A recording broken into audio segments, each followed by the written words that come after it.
એ તમે મારી વાત સાંભળો પેલા હું કહું તમને, હું એને ઓળખતોય નથી પણ. તું ઓળખતો હોય કે ન ઓળખતો હોય, હમણાં થોડીક વાર પહેલા તારા બાપા હારે મારે વાત થઈ વિડીયો કોલમાં ઈ હોત. એની પાસે ફોન જ નથી પણ. તારા ગામનો જે સરપંચ રહ્યો ને ઓલો નાથો, હા એ મારો નાનપણનો ભાઈબંધ હે. તો શું થઈ ગયું? તારું ખાલી મેં નામ દીધું ને તારા બાપાની ડિટેલ દીધી ને તો ઓલો સીધો ઘરે જઈને એના ફોનમાંથી મને વિડીયો કોલ કરાવ્યો. એટલે તમે કઈ કીધું નથી ને એને?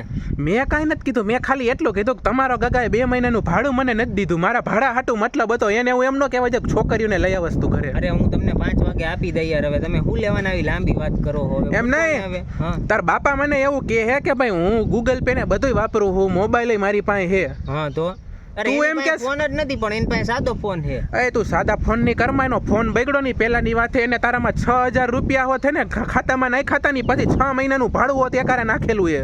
તો એને કોઈક બીજામાં નાખી દીધા છે, મારામાં આવ્યા નથી.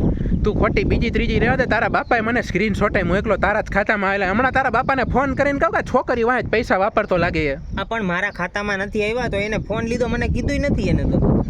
તું ભાઈ તું મને રમાડમાં તારા બાપાને મેં અહીંયા બોલાવી લીધા. હમણાં હાંજે 5 વાગે આવે ને એટલે બે ભેગા જ આવી. હો મૂક ફોન હવે. આ તમારે એને નથી બોલાવવા, હું તમને આપી દઈ પૈસા. 5 વાગે કીધું તો ખરા તમને 2 મહિનાનું ભાડું આપી દઈ યાર. મૂકો ને હવે. તારા બાપાને મેં નહોતા બોલાવ્યા, સામેથી બોલ્યા કે હું આવું ને હમણાં હું એક ફડાકો મારીને એટલે મારો ગગો બધું સાચું કહી દે. રાખ ફોન હવે પ્રેમથી. હાલ મૂક ફોન.